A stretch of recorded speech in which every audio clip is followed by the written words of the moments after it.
சட்ட ஒழுங்கு என்னுடைய கட்டுப்பாட்டில் இருக்குது. யார் தவறு செஞ்சாலும், மறுபடியும் சொல்கிறேன், யார் தவறு செய்தாலும் அவர்களுக்கு சரியான தண்டனை கொடுக்கப்படும். இதை நான் சொல்லலை, முதலமைச்சராக இருக்கக்கூடிய மு.க. ஸ்டாலின் அவர்கள் சொன்னது. அந்த வீடியோ உங்களுடைய பார்வைக்காக.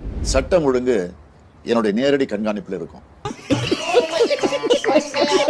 தப்பு செய்யறவங்க யாரா இருந்தாலும், மறுபடியும் சொல்றேன், யாரா இருந்தாலும் பாரபட்சம் இல்லாமல் நடவடிக்கை எடுப்பேன். சரி, இன்னும் சில விஷயங்கள் பகிர வேண்டியதாக இருக்கு. இது தமிழ் பொக்ஷம் வழங்கும் ஆழமான அரசியல் சதுரங்கம்.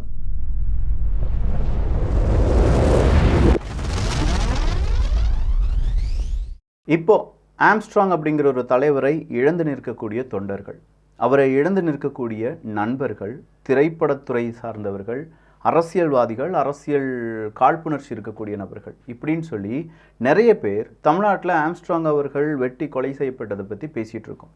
ஆனால் இந்த நேரத்தில் குறிப்பிட வேண்டிய ஒரு சில விஷயம் என்ன அப்படின்னா, இந்த கொலைக்கு காரணம் யார் அப்படிங்கிற உண்மையான காரணத்தை கண்டுபிடிப்பதை விட இந்த கொலைக்கு எந்த கட்சியை நம்ம என்ன செய்யலாம், சாடலாம், எந்த கட்சிக்காரங்களை தலையில் இதை தூக்கி போடலாம் அப்படின்னே நிறைய பேர் யோசிச்சுட்டு இருக்காங்க.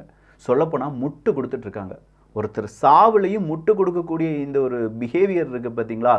இதுக்கெல்லாம் பேர் என்ன தெரியுமா? அது எப்படி அப்படின்னு சொல்லி நீங்கள் கேட்கலாம். ஃபர்ஸ்ட் திங், இந்த ஒரு கொலை சம்மந்தப்பட்ட அந்த ஒரு ஒட்டுமொத்த ப்ளோட்டை நம்ம எடுத்து பார்த்தோம்னா, உளவுத்துறையினுடைய ஏதோ ஒரு அஜாக்கிரதை இருந்ததா அப்படின்னு பார்த்தா, அவங்க எல்லாரும் சொல்லிட்டாங்க, உளவுத்துறை எங்களுக்கு எந்த ரிப்போர்ட்டும் தரல அப்படின்னு சொல்லி காவல்துறை ஆணையர் சொல்கிறாரு. அது மட்டும் இல்லாமல் கண்டிப்பாக அவர் கையில் என்ன இருந்துச்சு, துப்பாக்கி இருந்துச்சு அப்படின்னு சொல்கிறாங்க. இன்னொரு ரீசன் என்ன சொல்கிறாங்க அப்படின்னா, இது அரசியல் காழ்ப்புணர்ச்சியில் செய்யப்பட்ட கொலை கிடையாது, இதுக்கு முன்னாடி ஏதோ முன்பகை காரணமாகத்தான் இந்த கொலை அப்படிங்கிறது நடந்திருக்கு. ஸோ அரசியல்வாதிகள் இதில் யாரையும் இணைத்து பேச வேண்டாம் அப்படின்னு சொல்லி முடிச்சிட்டாங்க. இந்த பக்கமாக இது யாருமே சரணடையவில்லை, எல்லாருமே கைது செய்யப்பட்டார்கள். 10 தனிப்படை பிரிவை அமைத்து நாங்கள் தான் 8 பேரையும் கைது பண்ணணும் அப்படின்னு சொல்கிறாங்க. திருமாவளவன் அவர்களை எடுத்து பார்த்தா இல்லை, அவங்களாம் கைது பண்ணலை, அவங்களாம் சரணடைந்தார்கள் அப்படின்னு சொல்கிறாங்க. ஸோ இங்கே ஆளும் கட்சிக்கு எதிராக குரல் உயர்ந்துவிடக்கூடாது அப்படிங்கிறதுல நிறைய பேர் முனைப்பு காண்பிக்கிறார்கள். அதுலேயும் குறிப்பாக இந்த ஷாலின் மரியா லாரன்ஸ் அவர்கள் புதிய தலைமுறை டெம்ப்ளேட்டில் அண்ணனை இழிவாக சித்தரித்து ஒரு படம் உலவி வருகிறது. அது திமுக ஆதரவாளர்கள் செய்த ஃபோட்டோஷாப். இதுவே ஒரிஜினல் நியூஸ் கார்டு, தயவு செய்து அந்த போலியை ரிப்போர்ட் அடிக்கவும் அப்படின்னு சொல்லி அவங்க யார் இந்த ஆம்ஸ்ட்ராங் அப்படின்னு சொல்கிற அந்த ஒரு பெரிய ஆர்டிக்கிள், அதுவும் ஒரு இன்ஃபோகிராஃபிக்ஸ் வடிவில் அவங்க வெளியில் விட்டுருக்காங்க. பட் இந்த ஆர்டிக்கிளுக்கு முன்னாடி எந்த மாதிரி ஆர்டிக்கிள் இருந்துச்சுன்னா, ஆம்ஸ்ட்ராங் ஒன்றும் நல்லவர் கிடையாது, அவர் 7 வழக்குகளில் விசாரணை செய்யப்பட்டு அவர் விடுதலை ஆகியிருக்கிறார், நீங்கள் நினைக்கிற மாதிரிலாம் அவர் நல்லவர் கிடையாது அப்படின்னு சொல்லி அவருடைய பெயருக்கு களங்கம் விளைவிக்கக்கூடிய வகையில் இப்போ அதை தான் செய்வாங்க. செத்தவங்களை கூட களங்கம் விளைவித்து அவர் நல்லவரே கிடையாது, அவர் ரொம்ப ஒஸ்டானவர் அப்படின்னு சொல்லி அதை மக்கள் மனசில் பரப்பி அதில் குளிர் காய்ந்து மறுபடியும் அவங்களுடைய அரசியல் வாழ்க்கை, நம்ம அரசியல் சரியாக தான் இருக்குது, நம்ம அரசு இயந்திரங்கள் சரியாக தான் வேலை செய்யுதுன்னு சொல்கிற ஒரு மாய பிம்பத்தை உருவாக்கி அதில் நம்மளை நடைபோட வைத்து இப்படின்னு சொல்லி கொஞ்சம் பேர் அலைந்து கொண்டிருக்கிறார்கள். இவங்களுக்கெல்லாம் எந்த பதிலடி யார் எப்படி கொடுக்க போகிறாங்க? இன்னும் நாம் இப்போ பதிலடி கொடுக்குறதுனால நீ ஒரு கட்சிக்கு சார்பாக பேசிகிட்டு இருக்க, நான் எந்த கட்சிக்கும் சார்பாக பேசல ஐயா. ஆம்ஸ்ட்ராங் அப்படிங்கிறவர் ஒரு பேசின பேச்சுக்கெல்லாம் இவ்வளோ நாள் கேட்காம போயிட்டோமே அப்படிங்கிற ஆதங்கத்தில் பேசிகிட்டு இருக்கேன். அந்த வீடியோலாம் பார்க்கக்கூடிய நபர்களுக்கு உண்மையான சமூக நீதினா என்னங்கிறது தெரிஞ்சிருக்கும்.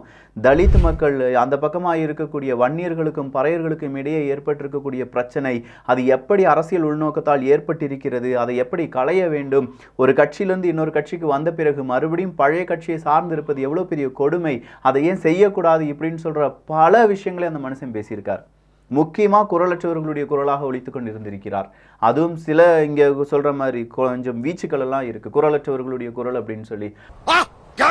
அதெல்லாம் இப்போ வெறும் ஒரு அரசியல் காரணத்துக்காக, அரசியல் லாபத்துக்காக, அரசியல் கிடைக்கக்கூடிய அந்த போதைக்காக எல்லா ஊடகங்களுமே அவங்க சார்பாக அவங்க பக்கமாக மாறிட்டு இருக்கும்போது, இந்த மாதிரி ஒரு சில தலைவர்களாவது பேசினார்களே என்று இருக்கும்போது தான் அவங்க வீட்டுக்கு முன்னாடி வைத்தே இந்த ஆம்ஸ்ட்ராங் அப்படிங்கிறவர் கொல்லப்பட்டிருக்கிறார். அதுக்கு பின்னாடி நிறைய கொலை குற்றங்கள், அவர் கட்ட பஞ்சாயத்துக்கு போனார், அவர் எவ்வளோ பெரிய துரோகி தெரியுமா அப்படின்னு சொல்கிறதெல்லாம் இப்போது பேசக்கூடிய நபர்கள் தயவு செஞ்சு ஒன்று புரிஞ்சுக்கோங்க. நீங்கள் இழிவுபடுத்துவது ஒரு தலைவரை, இவ்வளோ நாள் இருந்தபோது இல்லை நீங்கள் நினைக்கக்கூடிய ஒரு தலைவர், உங்கள் கட்சி எந்த கட்சியாக வேணாலும் இருக்கலாங்க, திமுக சார்ந்தவங்களாக இருக்கலாம், அதிமுக சார்ந்தவங்களாக இருக்கலாம், பிஜேபி, நாம் தமிழ் யாராக வேணாலும் இருக்கலாம். ஆனால் நீங்கள் ஒரு தலைவராக கொண்டாடிட்டு இருக்கக்கூடிய சில நபர்கள் அவங்களுடைய பின்புல நீங்கள் ஆராய்ந்து பார்த்திருக்கிறீர்களா? எத்தனை வழக்குகள், எத்தனை வன்புணர்வுகள், எத்தனை கொடுமைகள், எவ்வளவு பணப்பரிமாற்றம் இப்படிங்கிறதெல்லாம் என்னைக்காவது யோசிச்சு பார்த்துருக்கீங்களா? அதெல்லாம் யோசிக்க கூட மாட்டீங்க. ஏன்னா என் தலைவனை பற்றி நான் ஏன்டா யோசிக்கணும், நான் எதிராக இருக்கணும் பற்றி தானே யோசிக்கணும் அப்படின்னு சொல்லி என் வாய் அடைக்கிறதுக்கு தான் நீங்கள் ட்ரை பண்ணுவீங்க. அனிதா சம்பத் அவர்களுடைய வீடியோ ரொம்ப வைரல். நானும் நார்த் மெட்ராஸ் தான், நானும் எங்கள் அம்மா வீட்டுக்கு போகும்போது அவ்வளோ ஜாலியாக இருக்கும், ஆனால் இப்போ எனக்கு பயமாக இருக்குது, இவருக்கே இந்த நிலைமை அப்படின்னா எல்லாருக்கும் கையில் துப்பாக்கி கொடுத்து நடமாட விட்டுற வேண்டியதானா அப்படின்னு சொல்லி அவங்க பேசின வீடியோ ஆதங்கத்தினுடைய வெளிப்பாடு. ஆனால் இந்த வீடியோ இப்போ ஆளும் கட்சிக்கு எதிரானது அப்படின்னு சொல்லி கொஞ்சம் பேர் அனிதா சம்பத் அவர்களை என்ன செஞ்சுருப்பாங்க, டார்கெட் பண்ணியிருப்பாங்க.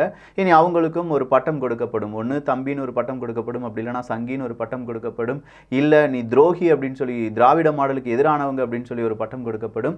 ஏதோ ஒரு பட்டம் அனிதா சம்பத் அவர்களுக்கு காத்திருக்கிறது. இந்த எடிட்டிங் செஞ்சு வெளியில் விடக்கூடிய நபர்கள் எல்லாருமே புனிதர்களாகவும் உண்மையை பேசக்கூடிய மனிதர்கள் எல்லாருமே ரொம்ப பெரிய அளவில் இந்த அரசியல் கட்சிக்கு எதிராக பேசிட்டான்டா, அவனை தான்டா டார்கெட்டாக வச்சு அடிக்கணும் அப்படின்னு சொல்லி ஒரு கூட்டம் அதற்காகவே வரும். இதுக்கு நடுவில் இன்னொரு சில விஷயம் அப்படின்னு சொல்லும்போது மறுபடியும் நம்முடைய காவல்துறை என்ன சொல்லியிருக்காங்கன்னா, எப்பா சென்னை வந்து ஒரு கொலகார பூமிலாம் கிடையாது.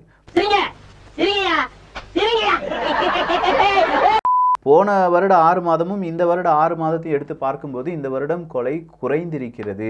இந்த உலகத்துல மக்க மனுஷ தோண்ட காலத்துல இருந்து இப்படி ஒரு விளக்கத்தை யாரா சொல்லியிருக்காங்களா?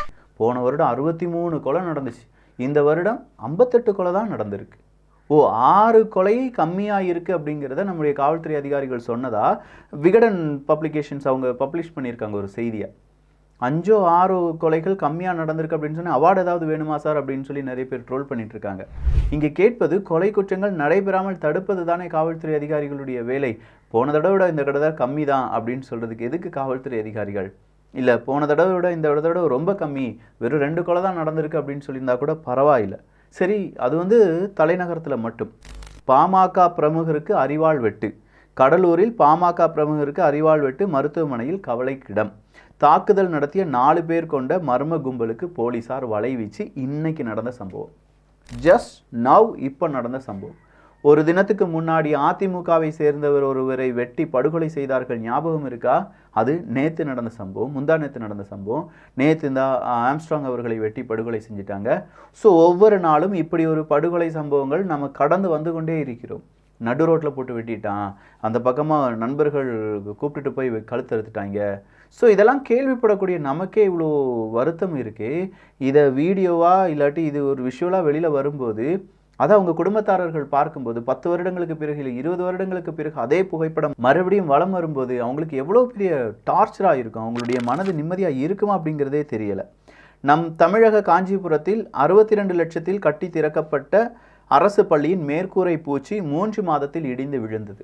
அடுத்த டிபேட் ஃபுல்லாக மாற்ற வேண்டிய ஒரு டாபிக் இது. என்னப்பா இது, 3 மாதத்தில் 62 லட்சம் ரூபா அரசு பள்ளியினுடைய மேற்கூரை கீழே விழுது. இதே நேரத்தில் ஒடிசாவில் ஒரு பாலம் விழுந்திருந்தால் அது பெரிய வைரல், அதுவும் தமிழ்நாட்டில் வைரல். ஏன் வைரல் ஆகுதுன்னா அங்கே ஆளும் கட்சி சார்ந்தவங்க யாரோ இருக்காங்க, அவங்களுக்கு சப்போர்ட் பண்ணுறவங்க இருக்காங்க, அவங்கள எதிர்க்க வேண்டும். இங்கே நம்ம கட்சி ஆட்சி செய்கிறான், நம்ம வந்து செத்தாலுமே பரவாயில்லை, நம்ம எதுவுமே பேசக்கூடாது. வேற லெவல்யா. குத்துனவே நண்பனாக இருந்தால் யாருக்கும் சொல்லக்கூடாதுன்னு சொல்கிற சசிகுமார் அவர்களுடைய டைலாகு இந்த அரசியல்வாதிகளுக்கும் இந்த அரசியல்வாதிகளை இப்படி முட்டுக் கொடுக்கக்கூடிய நபர்களுக்கு மட்டும்தான் பொருந்தும். இதே நேரத்தில் குஜராத்தில் ஏதாவது நடந்துருந்துச்சுன்னா நீ ஏன் அதை கேட்காம விட்டுட்ட? டேய், நம்ம வீட்டில் நம்ம குழந்தை பள்ளிக்கூடம் போகிறதுல 3 மாதத்தில் பூச்சி இடிந்து விழுந்து விட்டது அப்படின்னு சொல்கிற ஒரு செய்தி வந்திருக்கு. இதை சொல்லும்போது நீ ஏன் அதை சொல்லலை அப்படின்னு சொல்லி தான் வருவாங்க. அப்போ இதை நீ சொல்கிறத நான் சொல்லவே கூடாதா அப்படின்னு கேட்டால் ஆமாம் நீ சொல்லவே கூடாது, அதை நீ சொல்லலை. அதை சொல்கிறதுக்கு வேறு அவங்க ஊரில் யாராவது இருப்பாங்க, அங்கே குஜராத்தில் நடந்திருக்கு, பீகாரில் நடந்திருக்கு, உங்களே மாதிரி அங்கேயும் அரசியல் செய்கிறவங்க இருப்பாங்க, அவங்க பார்த்துக்கிடுவாங்கயா. இங்கே நம்ம காரியத்தை பேசலாம் அப்படின்னு சொல்லி பார்க்கும்போது அதெல்லாம் பற்றி நீ பேசக்கூடாது, ஏன் பேசுகிற அப்படின்னு சொல்லி கேட்பாங்க. பேசினாலும் அந்த வீடியோ அவங்களுக்கு பத்தாது. ஒரு துப்பாக்கி அப்படிங்கிறத இவர் எடுத்துகிட்டு போனாரா இல்லையா அப்படிங்கிற கன்ஃபியூஷன் இருக்கும்போதே துப்பாக்கி எல்லாமே அவருடைய கையில் இருந்தது. ஆனால் அவருடைய கவனத்தை சிதற வைத்து அவரை பின்னாடி இருந்து வெட்டி கொண்டுட்டாங்க அப்படின்னு சொல்கிற ஆம்ஸ்ட்ராங் அவர்களுக்கு நீதி கிடைக்குமா என்பது ஒரு பெரும் கேள்விதான். எங்கள் அண்ணனை கொண்டுட்டாங்க, அதனால் நாங்கள் திருப்பி கொண்டுட்டோம், அவ்வளோதான், இதுக்கு பின்னாடி வேறு எந்த விதமான அரசியல் காரணங்களும் கிடையாது அப்படின்னு சொல்லியிருக்காங்க. இப்போ கைது செய்யப்பட்ட அந்த 8 நபர்களில் சில நபர்கள் அவங்க கைது செய்யப்பட்டார்களா, சரணடைந்தார்களா அப்படிங்கிற கேள்விக்கும் காவல்துறை பதில் கொடுத்துருக்காங்க, கைது தான் செய்தோம் அப்படின்னு சொல்லி. ஸோ என்னென்ன நடக்க போகுது, என்னென்ன செய்திகள் வரப்போகின்றன அப்படிங்கிறது எல்லாமே பொறுத்திருந்து பார்க்கலாம். பட் முட்டு கொடுக்கக்கூடிய பாய்ஸ், உங்கள் வீட்டில் இதே மாதிரி ஒரு தப்பு நடக்கும்போது அன்னைக்கும் நீங்கள் இப்படி தான் முட்டு கொடுப்பீங்கன்னா தயவு செஞ்சு முட்டு கொடுத்துக்கோங்க. உங்களெல்லாம் திருத்தவே முடியாது. 1000 பெரியார் வந்தாலும் உங்களெல்லாம் திருத்தவே முடியாது. பெரியாருக்கு பதிலாக வேறு யார் வந்தாலுமே உங்களை திருத்த முடியாதுன்னு வச்சுக்கோங்களேன். நல்லதை பகிர்ந்து நல்ல சமுதாயத்தை உருவாக்குவோம். நன்றி, வணக்கம்.